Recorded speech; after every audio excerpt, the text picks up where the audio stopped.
நேரம் போராட்டத்துக்கு பிறகு ஒரு வழியாக மேலே ஏறி வந்துட்டோம். இப்போ உள்ள இந்த காட்டுன்னு முடிஞ்சு கோயில் தொடங்குற இடத்துல வந்து ஒரு ஐயா வந்து இந்த செருப்பு டோக்கன் எல்லாம் போட்டுன்னு இருக்கிறாரு.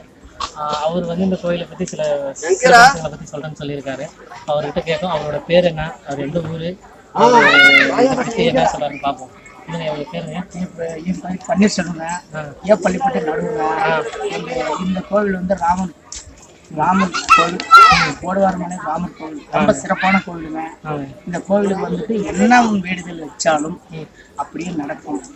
ஆடுகளுக்கும் மாடுகளுக்கும் மனசர்களுக்கும் அத்தனையும் சொன்ன மாதிரி பொட்டு வச்ச மாதிரி இருக்கும். இது வந்து இந்த சிறப்பு வந்து இது வந்து எனக்கு விவரம் தெரியாதுங்க. முன்னொரு காலத்தில் இருந்து 200 ஆண்டுகளுக்கு முன் இந்த கோவிலுடைய சிறப்பு என்னன்னா, வந்துட்டு இங்க போயிட்டு வந்தாவே அவங்களுக்கு அத்தனையும் ஒரு நம்பிக்கை.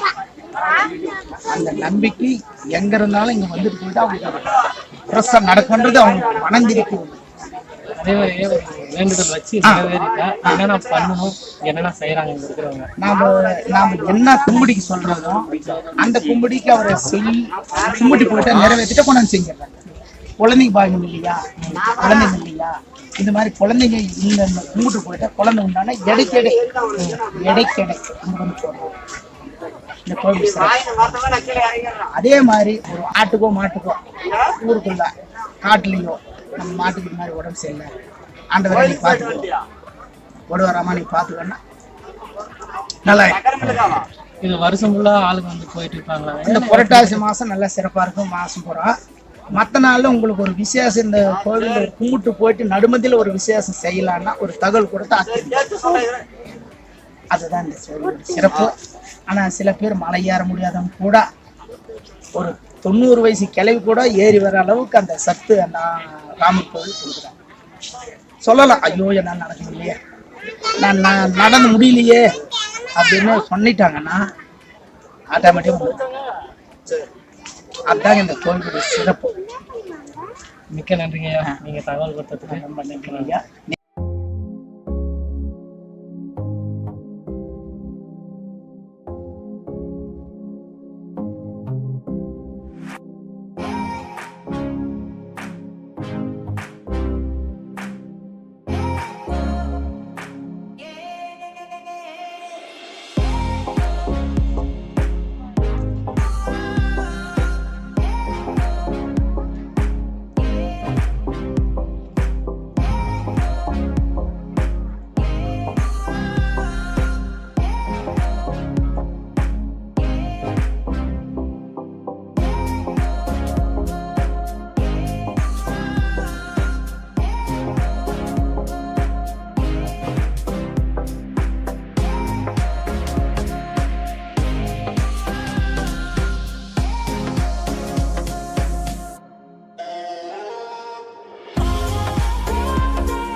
இப்போ நம்ம வந்து மூலஸ்தானத்து பக்கம் வந்துட்டோம். இங்கே வந்த இடத்துல வந்து இந்த கோயில் நிர்வாகிகள், அதாவது அரங்காவலர்னு சொல்லக்கூடிய நிர்வாகிகள் வந்து இங்கே வந்து உட்காந்து அவங்க கணக்கு வழக்கில் பார்த்துட்டு இருக்காங்க. அப்பொழுது சரி அவங்ககிட்ட இந்த கோயிலை பற்றி தலைப்புராணத்தையோ இந்த கோயிலை பற்றி வரலாறு கேட்கலான்னு இருக்கோம். ஐயா கிட்ட நான் கேட்கலான்னு இருக்கேன். என் பேர் என் பழனிங்க. கோயில் நிர்வாகத்தின் தலைவருங்க. கோயில் வந்து எத்தனை வருஷமா? அதாவது இது பார்த்தீங்கன்னா ஆங்கிலேயர் 1882 ஆண்டு பதிவு செய்து 1880 இதில் சேர்த்திருக்கேன், கெஜெட்டில் சேர்த்திருக்கேன். 1880 சேர்த்திருக்கேன்.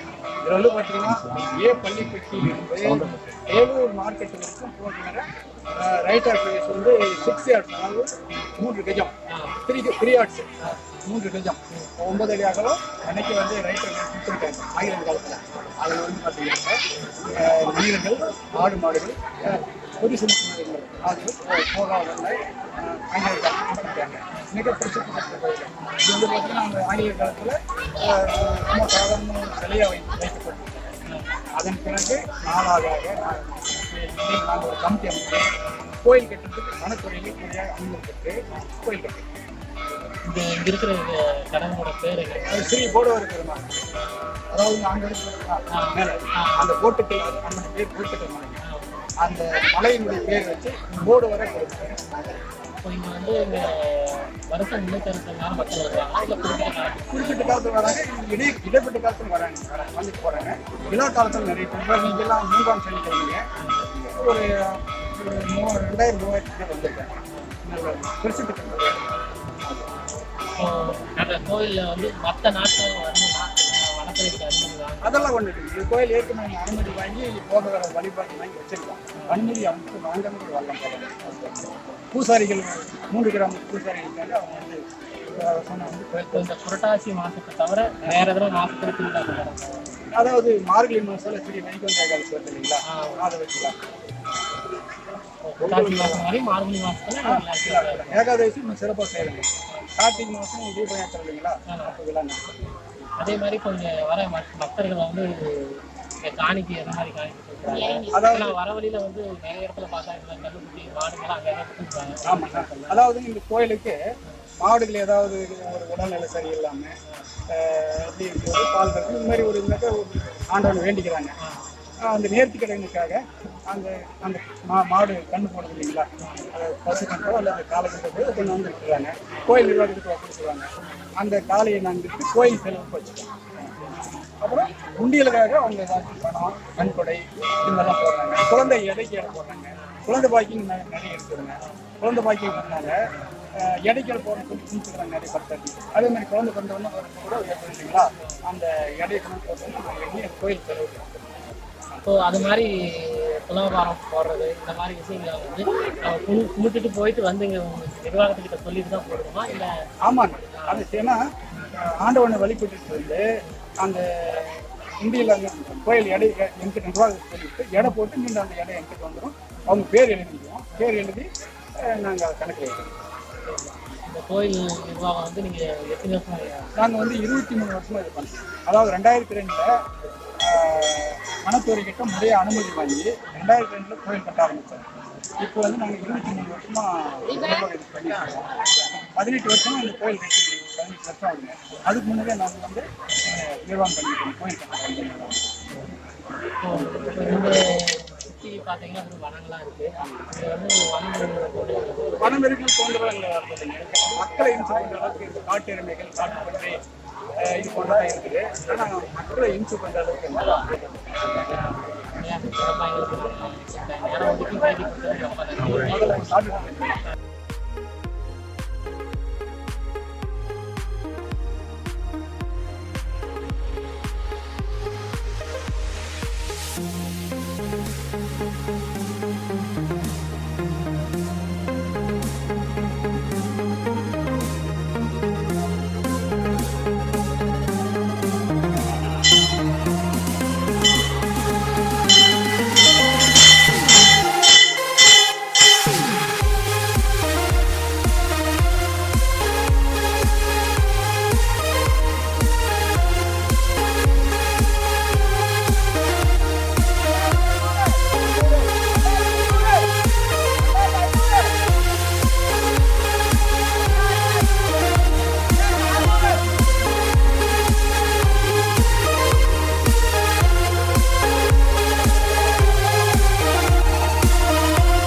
ஃபைனலாக கஷ்டப்பட்டு வர வேண்டிய இடத்துக்கு வந்து சேர்ந்துட்டோம்.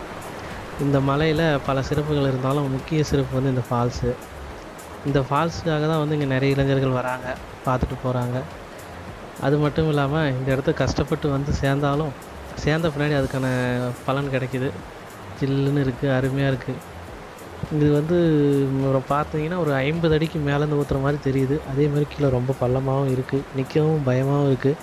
இருந்தாலும் அட் த சேம் டைம் ரொம்ப ஜாலியாகவும் இருக்குது. நீங்கள் இங்கே வந்தீங்கன்னா அது உங்களுக்கு தெரியும்.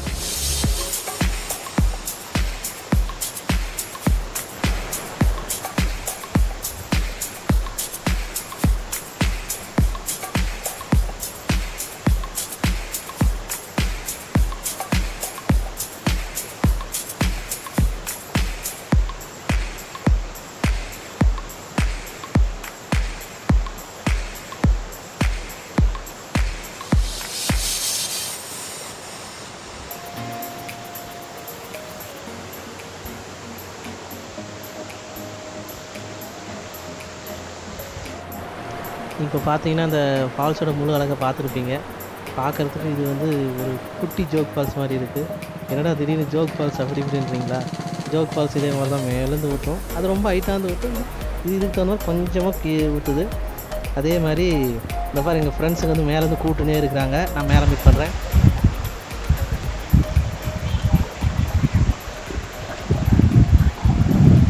ஒரு வழியா இந்த ப்ரோக்ராம் வந்து நமக்கு ஆல்ரெடி நல்லபடியாக முடிச்சாச்சு. இந்த ப்ரோக்ராம் உங்களுக்கு நான் பிடிச்சிருந்தாங்க லைக் பண்ணுங்க, கமெண்ட் பண்ணுங்க, மறக்காம டிபி பாய்ஸ் சேனலை சப்ஸ்கிரைப் பண்ணுங்க.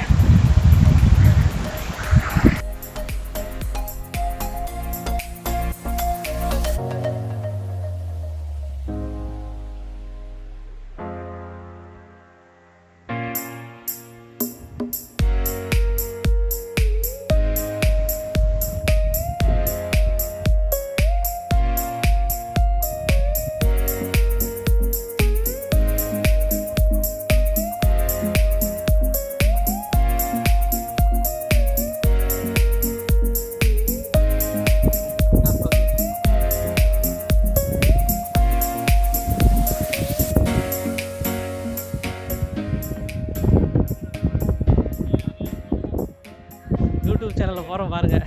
யூடியூப் சேனலில் போகிறோம். DPI boys.